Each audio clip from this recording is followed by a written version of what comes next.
Hi everyone, this is Anna with scrapping, stamping, and stuff.com.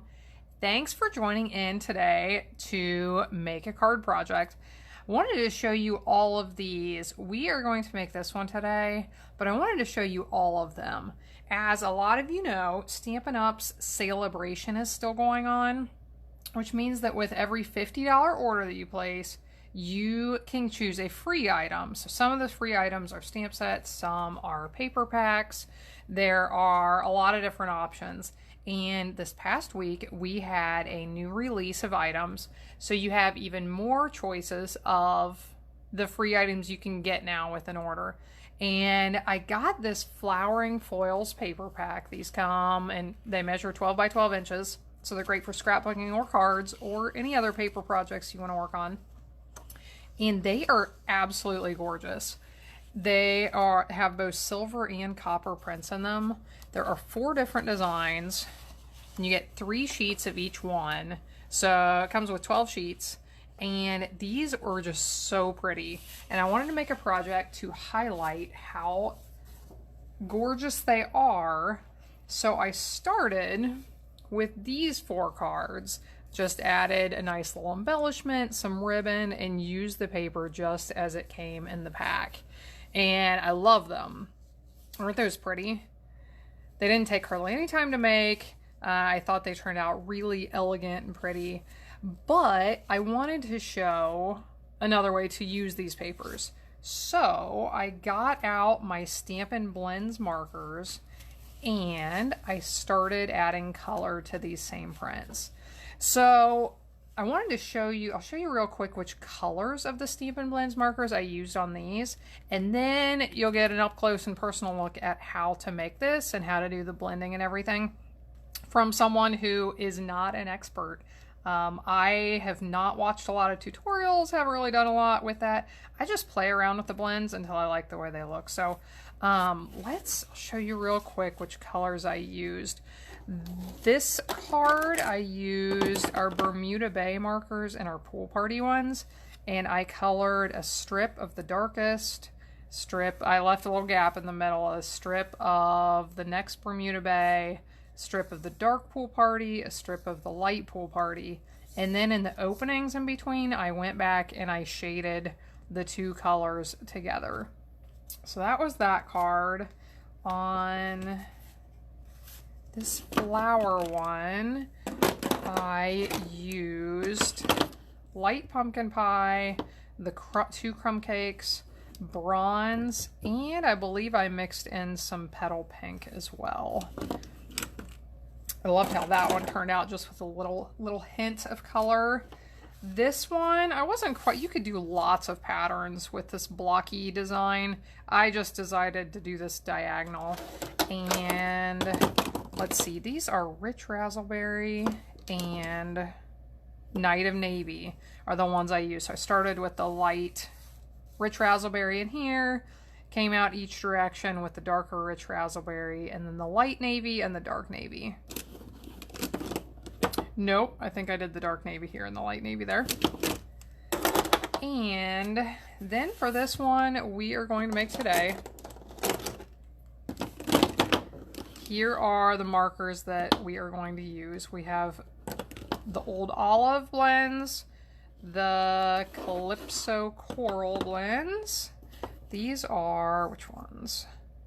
Pink Pirouette and, or Pet, I think this one may be retired. We have some other light pinks that are still available. And this is our color lifter that I used just a little bit on the leaves. So these are the colors I'm going to use. I'm just going to grab a piece of this paper and start showing you how I did my blending. Like I said, I am no expert here, and I just kind of play around with this until I like how it looks. So we're going to start on one of these flowers, and I usually start with my darkest color. So this is my dark Calypso Coral. And our blends markers come, they have 2 tips. If you want to color a large area, you can use the larger tip. If you want a smaller area, I would definitely use this one. At times you can have problems with them bleeding outside of the lines that you want them to stay inside of. And if that is ever a problem, I definitely try that smaller tip. You can also try just staying inside the lines just a touch, and then when it bleeds, it just bleeds out to the line. But so I am starting with this dark color. When I look at this flower, I think, where is it going to be the deepest in color? And this is very unscientific, but I tell myself that the parts that are sticking up the highest, those are going to see the most light, so the tops of these petals. And the parts that are down in the flower farther, those are going to be darker. So that's kind of what I use as my guide for where am I adding my darks? Where am I going to go back and make it lighter? So I start with the darks. And as you can see, I'm doing kind of the inner part of each of these petals because that's where I think it would be the darkest. I don't always get this quite right, and that's okay. When you get blending going, it does not have to be perfect. If you have those changes in color and shade, it's going to look nice even if it's not perfect. It will never be perfect, so don't expect that. So now I'm going back and I'm going to come out from the dark with my lighter Calypso coral. And I don't want to cover all of the petals up yet because I'm going to add one more even lighter color with the light pink.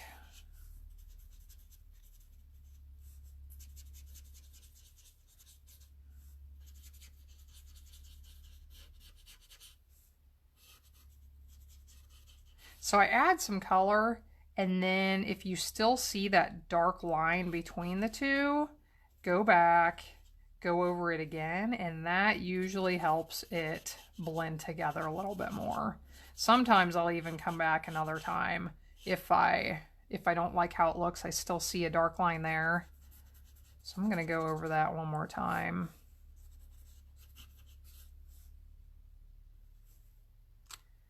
And now I'm going to grab my light pink and fill in these remaining areas.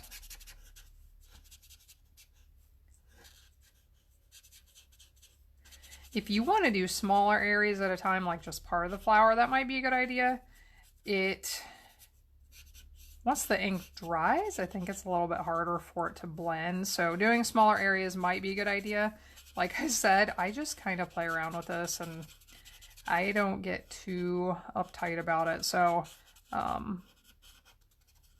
don't mind doing a bigger area like the flower all at once.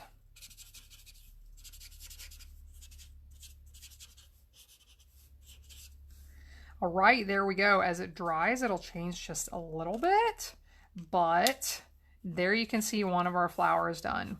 So I'm going to go back and do more of these. You can just hang out and watch, and I'm sure I will ramble about who knows what in the meantime while we're finishing these. When I did this one, and I'll do the same thing on this one I'm working on right now, on some of them, I tried to add deeper shadows, and on some of them, I tried not to do so much of that, so that like this flower is darker than this flower. That gives even more color variation and adds more to those colors and the variations in them. So this one, I didn't do this on purpose, but now that I did, I'm going with it. I thought I had my dark Calypso coral, but I didn't. I had the lighter one. So I'm going to use the light Calypso coral and then these two pinks on this one. So this one's going to be lighter than that first one I did.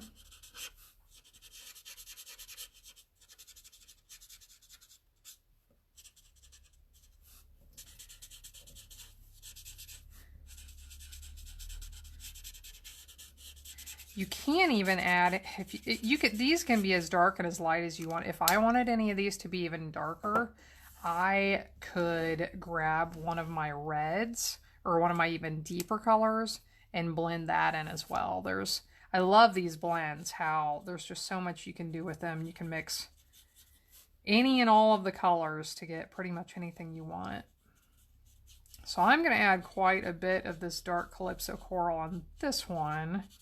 Try and get this one to be one of my darker colored ones.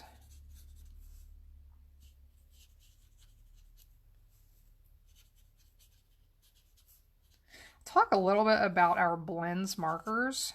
You could add color to this really pretty foil paper with other, other coloring tools. You could use colored pencils. You could use an aqua painter, one of my other favorite tools. You could use our regular Stampin' Write markers. I just love these blends markers. And if you follow along with what I do, you have heard me say this before. I have never been a huge fan of coloring on projects.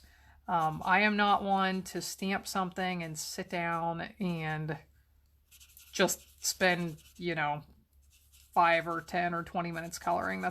That's not something that I used to do very much. After I got these blends markers, it is definitely something I do more of. And I can't really explain it. I have no idea why I like it so much more, but I just do. I love the end result with these markers. They are so pretty. The blending is just a really neat effect. And for whatever reason, I just enjoy the process too. I don't know if it's how smooth the marker glides over the paper. It's just very relaxing. Maybe I need to get one of those adult coloring books.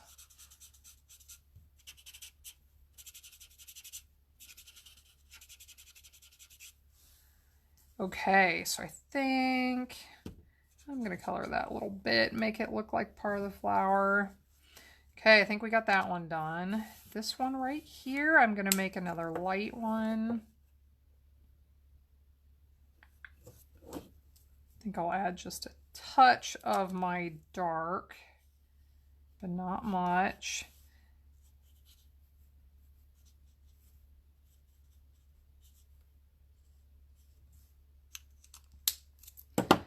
So hopefully I'll do enough of these different ones that you can see the difference when you add just a little bit of the dark or when you add a lot of it.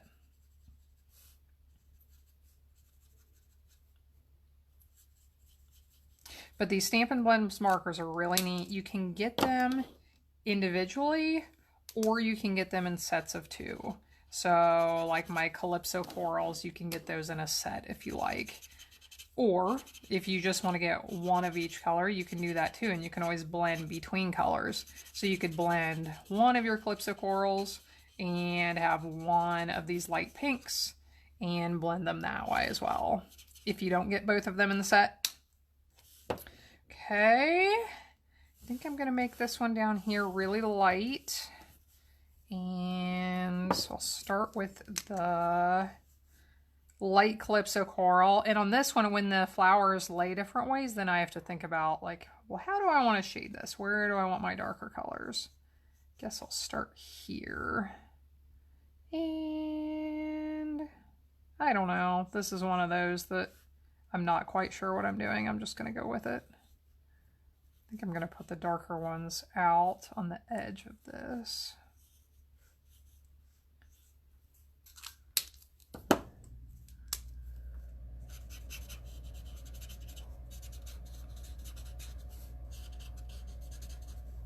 So these are perfect for if you have a stamped image that you want to add color to. These are perfect. Stamp with that Memento black ink and go back with these and add your color, and they just turn out really neat.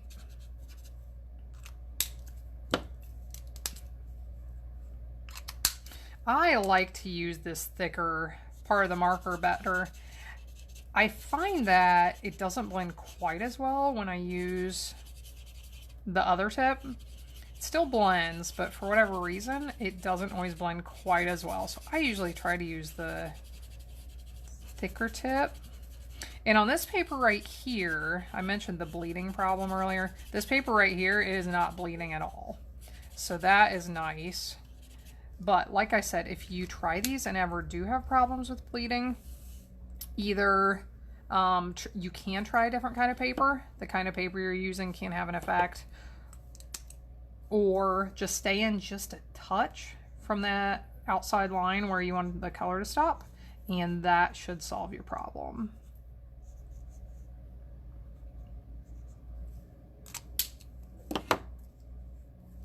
Thanks for joining in, everybody. If you end up watching this on YouTube, keep in mind that I do Facebook Lives in my Facebook group every Tuesday. Right now I'm doing them at 1 o'clock. That could change at some point, and I would love for you to join in live and see what we are creating every, oh, I got my colors mixed up. Well, every Tuesday. See, I thought I had my darker one a minute ago and I didn't. Now I'll go back and add my lighter one. And I just did this to prove to you that you are not the only person who messes up when you're making a crafting project. We all do it. There's always a way to fix it. Okay, so I think that looks good with the flower colors. And now I am going to go back and I think I'll do the berries real quick. I did all of the berries with, I debated what color to make them. Thought about making them tan. I thought about making them something else.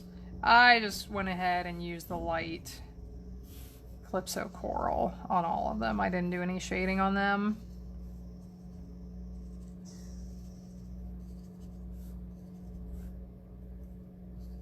Can you hear the garbage truck outside? I did not schedule that they not show up during my Facebook Live, so there they are banging around out there. Okay, I think, unless I missed something, I'm going to be done with all of those shades of pink. And now, actually I forgot, I did use one of the crumb cakes on the centers of these flowers, so I'll go ahead and do that. That doesn't take long. The foil parts, I had somebody ask me this last week on one of my projects that I make. The foil parts are just naturally going to resist this color. So you just color right over all that and don't have to worry about it one bit because they just resist the color. So there's the crumb cake centers. Now let's talk about these leaves. I did the dark old olive on just kind of parts of the leaves. And then I went back and added the light on them.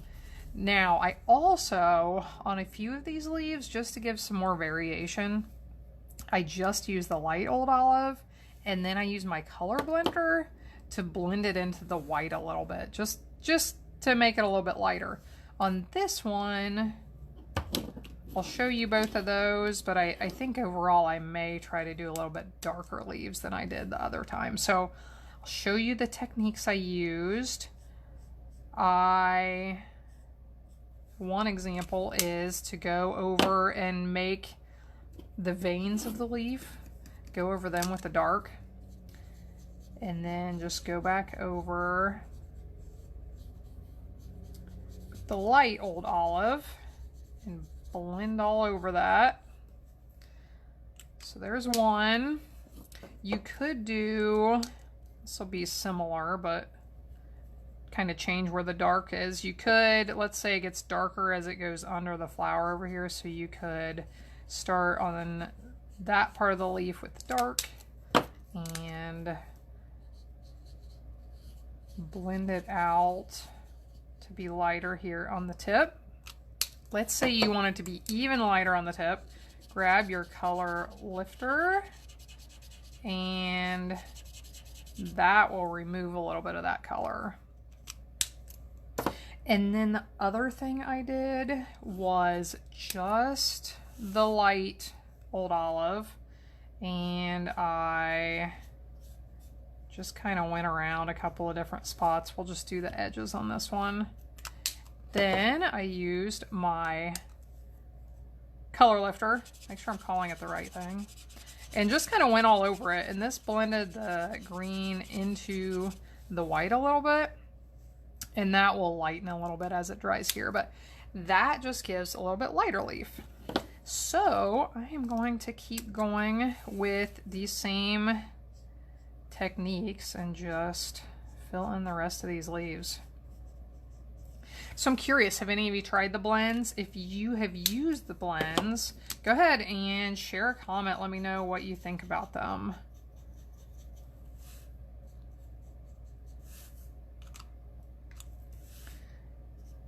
Before getting the blends, my absolute favorite way to color was with our aqua painters, and that is still a kind of ties for favorite with me now. Now that we have these, I think the blends and the aqua painters tie for my favorite.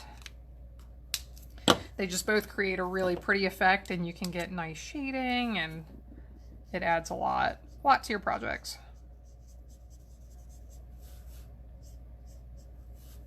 So if you think there is like any order to what I'm doing right now, there is not. I'm just filling in color and I'm not thinking about it very hard.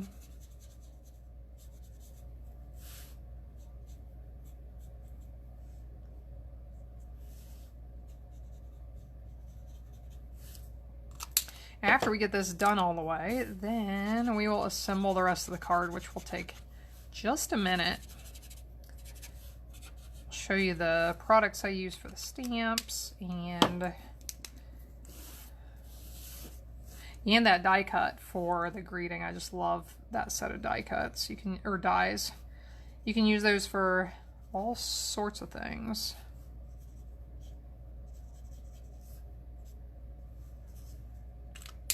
So we're getting close.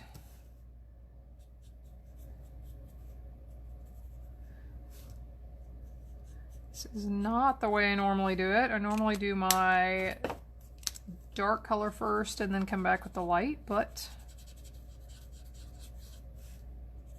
as mentioned, I grabbed the wrong marker again, and it's no big deal. Just go back and you can blend it together. And I think that's all done. So I just love this. I think with this Flowering Foils paper that, again, you can get free with a $50 order right now. Then you can add any color you want. So you can make these blues, you can make them purples, anything you want. Bring in those colors and it's just absolutely beautiful. I've had a really good response to this card, so I thought it would be a good one to share with you and show you how to use these blends and how to make this. So let me bring in the rest of our materials. Here is our card base, just an 8.5 by 11 piece of cardstock, cut in half and then folded in half. Here I have a die cut out, and I'll show you what I used here in just a second. And then a piece of our, what is this called? Rococo Rose. Oh, gathered ribbon, I think. I have about 11 inches here, I think. I will mention this. When you are coloring with the blends markers, make sure you have scrap paper under you because a lot of times they bleed through. And I do want to show this. Every time I color with these and I flip my paper over, I think, you know what? I almost think I should use the back side. So you tell me, if you should comment and let me know. Do you think this side is pretty? Or do you think this side is ugly? Because every time I look at the back, I think like, oh wow, I like that side too. So let me know. Let me know if I'm the only one or if you like it too. So let's go ahead. Oh, let me show you on the greetings, the stamp sets that I used. Because I used a few different ones on the cards I showed you earlier. This Bloom and Grow stamp set, this is where I got thank you from the bottom of my heart. I love the font on this stamp set. Beautiful Friendship, I use this Birthdays Are the Best Days stamp. Flourishing Phrases, this is a classic. We've had this for a couple years. It has a second set that I'm not showing you right now, but these are classics you can use for everything. And they're awesome because they have a good stamp for the front of your card and a good one for the inside of your card. So this Marriage is a Journey came from this one. And the stamp I'm going to use today to show you let's see. This With Deepest Sympathy came from here. That was on one of the ones I showed you.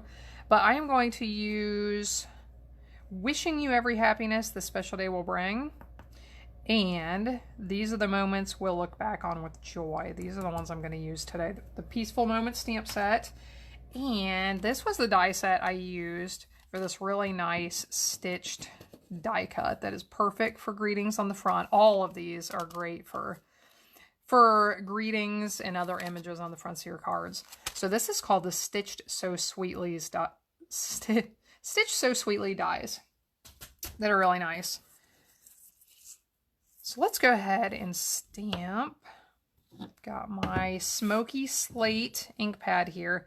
I am going to use this Wishing You Every Happiness This Special Day Will Bring on the front. Got that. And I have cut this for the inside. Anytime you have just a plain white card, you open it up and you stamp what you want on the inside. It's pretty plain. And I just did this as an example to show you of one way you can kind of spruce up the inside of your card without a lot of work. So I used the color from the front, the Calypso Coral. The bigger piece measures 4 by 5 1/4. And then the white that I placed on top of it, you just trim off a little tiny bit from each side. The measurement is 3 7/8 by 5 1/8 if you prefer to measure. So I'll go ahead and stamp this one here. And now we just have to assemble all of this.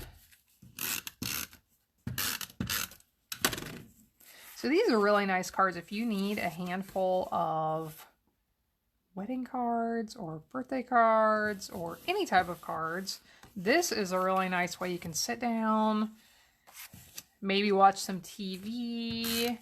If you live with somebody, your husband or kids or anybody, sit down, watch some TV. You can do some coloring while you're with them. And then assembling the rest of these cards just hardly takes any time at all. Show you how I did the ribbon back and forth. Sorry, you probably can't see that at the moment. I just put a few strips of snail adhesive up here and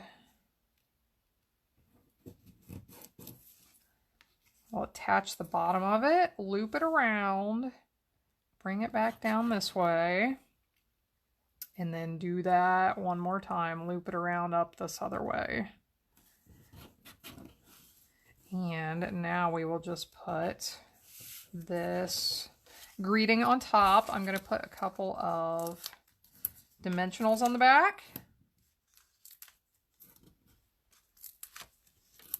And this popped off because I didn't have enough adhesive up here at the top, so I'll add some more. Put that there. And get this ready.